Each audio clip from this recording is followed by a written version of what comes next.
আসসালামু আলাইকুম। BD survey problems and solution channel থেকে আপনাদের সবাইকে আবারও শুভেচ্ছা জানাচ্ছি। আশা করি সবাই ভালো আছেন। আজকে আপনাদেরকে টপোগ্রাফি সার্ভে করতে আমাদের আসলে কি কি দিক খেয়াল রাখতে হবে সেগুলো সম্পর্কে একটু বলবো। তো শুরু করার আগে আপনাদের সবাইকে আবারও বলবো আমার চ্যানেলটি সাবস্ক্রাইব এবং শেয়ার করার জন্য। তো আমরা যখন টপোগ্রাফি সার্ভে করতে যাব, তাহলে প্রথমে আমরা পুরো সাইটটি ঘুরে দেখে নিব। মানে আপনি যখন একটি সাইট করতে যাবেন, আপনাকে যখন বলা হলো যে আপনি এই সাইটটি আজকে টপোগ্রাফি করে আনেন, তো আপনি প্রথমে প্রথমে যে এখানে যে সাইটে যাবেন সেখানে একজন প্রতিনিধি বা যেই থাকুক তার সাথে কথা বলে তাকে বলবেন আপনি প্রথমে আমাকে পুরো সাইটটি ভালো করে বুঝিয়ে দিন।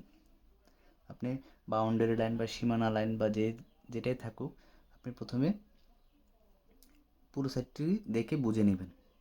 তারপর আপনি ওই দেখা অবস্থায় আপনি মাথায় ঠিক করে নিতে হবে যে কোথায় কোথায় আপনি স্টেশন করবেন, আর যত কম সংখ্যক স্টেশন করা যায় সেদিক খেয়াল রাখতে হবে। কারণ আপনি একটা স্টেশন বসিয়ে যত পয়েন্ট নিতে পারবেন, যত ডাটা নিতে পারবেন, এদিকে একটু খেয়াল রাখবেন। কারণ স্টেশন যত বেশি হবে আপনাদের সময় তত বেশি লাগবে। এখন যখন স্টেশন আপনি যখন সাইট দেখা অবস্থায় আপনি আরেকটি কাজ করবেন, সাইট দেখার সাথে সাথে আপনি হাতে হ্যান্ড স্কেচ করে নেওয়ার চেষ্টা করবেন, যাতে আপনার পরবর্তীতে ড্রয়িং করার সময় এটা খুবই সহায়তা করবে আপনার। কারণ সব কিছু আপনার মাথায় নাও থাকতে পারে। তার জন্য সাইট দেখা অবস্থায় আপনি কি করবেন, হ্যান্ড স্কেচ করে নেবেন। এবার আপনি যখন মেশিনের কাজ করবেন, মেশিন আমরা যখন বসানোর পর আপনি প্রথমে আগে উত্তর দিকটা জেনে নেবেন, হয় মোবাইলে, না হয় আপনি যে কম্পাস যদি থাকে তাহলে কম্পাসে আপনি উত্তর দিকটা ঠিক করে নেবেন। মেশিনের উত্তর দিকটা ভালো করে ঠিক করে নিতে হবে। তারপর আপনার মেশিন সেটিং করার পর প্রথম কাজ হচ্ছে দুইটি পয়েন্ট করে নিতে হবেন। কমপক্ষে 2-3টি পয়েন্ট আগে করে নেবেন। কারণ অনেক সময় দেখা যায় আপনার অনেক ঘনবসতি এলাকায় আপনি কাজ করতে যাবেন, দেখা গেল কোনো কারণে আপনার মেশিনটি একটু নড়ে গেল, কিন্তু দেখা গেল আপনি পয়েন্ট করেন নাই প্রথম অবস্থায়, তাহলে আপনার পুরো কাজটি বৃথা গেল। তার জন্য আপনি স্টেশন প্রথমে 2টি পয়েন্ট করে নেবেন, যাতে যদি কোনো সমস্যা হয় আপনি পরবর্তীতে স্টেশনটা চেক করে করে ফেলতে পারবেন। এবার মেশিনের মাধ্যমে যখন আপনি ডাটা নেওয়া শুরু করবেন, তখন ডাটা নিতে সবসময় খেয়াল রাখবেন যে কোনো কোড যাতে, কারণ প্রতিটা জিনিসের আপনি আলাদা আলাদা কোডে নিতে হবে। কারণ আপনি একটার কোড আরেকটা নিলে হবে না। যেন আপনি একটা বিল্ডিংয়ের পয়েন্ট নিলেন, সেটা আপনি সেমি বাঁকা লিখে ফেললেন বা এটা লিখলে হবে না। আপনি প্রতিটা কোড ঠিকভাবে লিখতে হবে। প্রতিটি জিনিসের জন্য আলাদা আলাদা কোড ব্যবহার করবেন, যে কোডগুলো আপনি মনে রাখতে পারবেন। কারণ কোড দিলেই তো হবে না, কারণ ড্রয়িংটা আপনাই করতে হবে। তাই আপনি মাথায় রাখতে হবে যে যে কোডগুলো আমি দিচ্ছি আসলে এটা কি।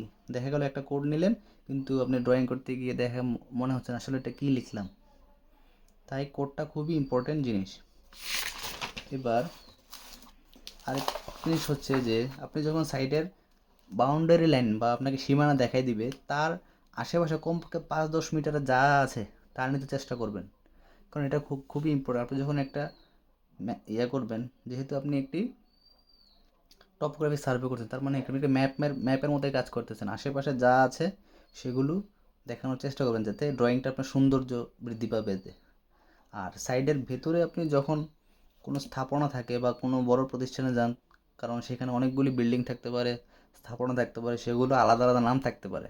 আপনি এগুলির নাম জেনে নেবেন, জেনে তা লিখে রাখবেন, যাতে আপনি ড্রয়িং করা অবস্থায় ওইগুলি ওই নাম অনুযায়ী আপনি বসায় দিতে পারেন।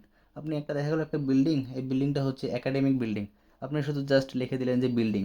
এটা কী বিল্ডিং, এটা হলে খুবই খারাপ দেখায়। এর জন্য আপনি যে যে স্থাপনা থাকুক বা যেটাই থাকুক আপনি জেনে নেওয়ার চেষ্টা করবেন।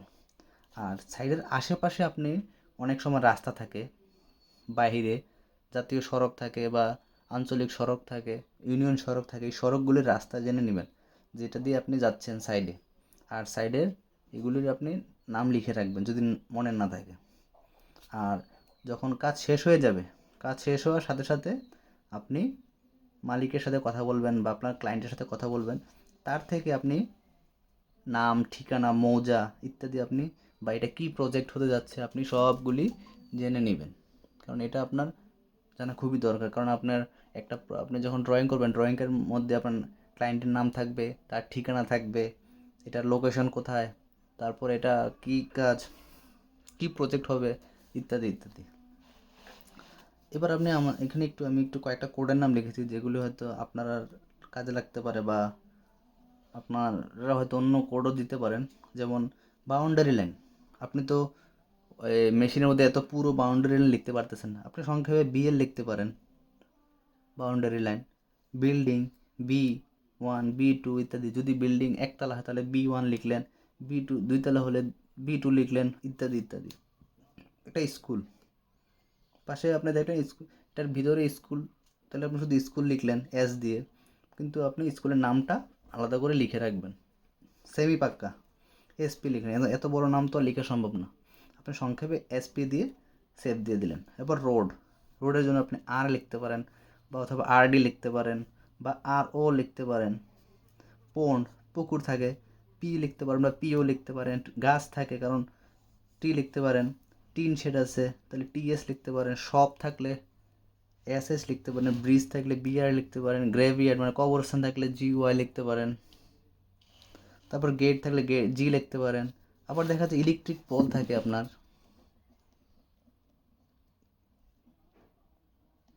ইলেকট্রিক পোল থাকে, আপনি ইপি লিখতে পারেন। আপনার সাইডে আপনার একটা টেম্পোরারি বেঞ্চমার্ক, আপনি যে কোনো একটা TBM ফিক্সড করে নিয়ে রেখে দিবেন।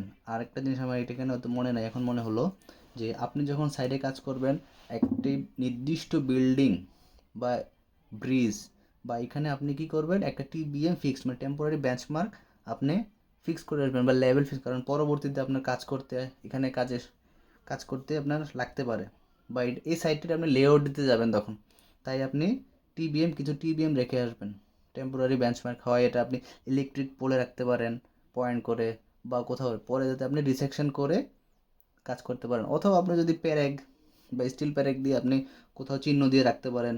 অনেক সময় স্প্রে থাকে, মার্কিং স্প্রে দিয়ে আপনি করে নিতে পারেন। তাহলে আপনারা সবাই নিশ্চয়ই বুঝতে পেরেছেন কীভাবে আপনি টপো সার্ভে করতে আপনার কী কী বিষয় খেয়াল রাখতে হবে। এই বিষয়গুলো যদি আপনি খেয়াল রাখতে পারেন তাহলে আপনি সহজে আপনার কাজ ভুল হওয়ার সম্ভাবনা থাকবে না। কারণ আপনি একটি কাজ যখন ভুল করবেন, হয়তো কাজটি দেখা গেল আপনার অফিস হচ্ছে চট্টগ্রাম, আপনি কাজটা করতে গিয়েছেন কক্সবাজার, এখন কোনো কারণে একটা জিনিস মিস্টেক হলো, এখন আপনার তো আর কক্সবাজার আবার যাওয়া সম্ভব না, এত দূরে সম্ভব। তাই কাজ একটু সময় বেশি লাগুক বা কম লাগুক আপনি সব কিছু জেনে নেবেন প্রথমেই। ওইখান থেকে আপনার যা যা প্রয়োজন সব ওইখান থেকে জেনে নিয়ে আসবেন। ধন্যবাদ সবাইকে। আসসালামু আলাইকুম।